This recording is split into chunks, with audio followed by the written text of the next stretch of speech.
Hello friends, আজকে চলে এসেছি পটলের দোরমা রেসিপিটা নিয়ে। তো তার জন্য প্রথমে আমি নিয়ে নিচ্ছি এখানে পটলের গাটা ভালো করে চেঁচে নিয়েছি। এখানে চেঁচে নেওয়ার পর একটা চামচ ঢুকিয়ে ভিতরে যে বীজগুলো আছে ওগুলো সব বের করে নিয়েছি। তো সব পটলেরই বীজগুলো এইভাবে বের করে নিয়ে একটা প্লেটের মধ্যে জড়ো করে নিয়েছি। তো প্লেটের মধ্যে জড়ো করে নেওয়ার পর এই বীজগুলো আমি এখন একটা তেলের মধ্যে ফ্রাই করে নেব। তো তার আগে আমি পটলগুলোকে এখন সামান্য নুন মাখিয়ে কড়াইতে অলিভ অয়েল দিয়েছি, দিয়ে পটলগুলোকে হালকা ফ্রাই করে নেব। তো মিডিয়াম ফ্লেমে পটলগুলোকে এখন আমি ফ্রাই করছি। মিডিয়াম ফ্লেমে ফ্রাই করার পর তারপর উল্টা দিকে আমি একটা এখন পেস্ট বানাবো। তো ওটার জন্য আমি নিয়েছি হলো কয়েক পিস নারকেল, আর দেবো হলো পেঁয়াজ আর দুটো কাঁচা লঙ্কা। তো এইগুলো দিয়ে একটা পেস্ট করে নেব, কারণ ভিতরে স্টাফিংটা আমাদের বানাতে হবে। পটলের ভিতরে যে স্টাফিংটা সেটা বানাতে হবে। তো এইদিকে আমার পটলটা প্রায় ফ্রাই করা হয়ে গেছে। তো ফ্রাই করা হয়ে গেছে, ওই জন্য আমি উঠিয়ে নিলাম।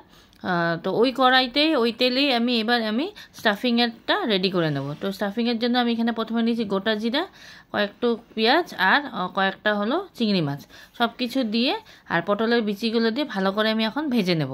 কিছুক্ষণ ভাজা ভাজা হয়ে যাওয়ার পর ওর মধ্যে দেব নুন, হলুদ, পরিমাণ মতো নুন, হলুদ আর জিরার গুঁড়া। এই সব কিছু দিয়ে এই যে পেঁয়াজ আর নারকেলের যে একটা পেস্ট বানিয়েছিলাম ওটা এর মধ্যে দিয়ে দেবো। দিয়ে সব কিছু ভালো করে ভাজা ভাজা করে নেব। যখন তেল ছাড়তে আরম্ভ করবে আপনারা বুঝতেই পারবেন যে ভাজাটা হয়ে গেছে। এখন গ্রেভির একটা আমি পেস্ট বানাবো। তো তার জন্য নিয়েছি রসুন, আদা, কয়েকটা কাঁচা লঙ্কা, একটু টমেটো আর পেঁয়াজ, এগুলো সব কিছু দিয়ে আর কয়েকটা কাজু দিয়ে আমি এগুলো একটা পেস্ট করে নেব। পেস্ট করে এটা আমি রেখে দেবো, কারণ গ্রেভিটা আমাদের করতে হবে। তো উল্টা দিকে পটলের ভিতরে পুরটা আমরা ভরিয়ে নিচ্ছি। চিংড়ি মাছের যে পুরটা করেছি রেডি, ওটা ভরিয়ে নিলাম ভালো করে, সব পটলগুলোতেই ভরিয়ে নিয়েছি।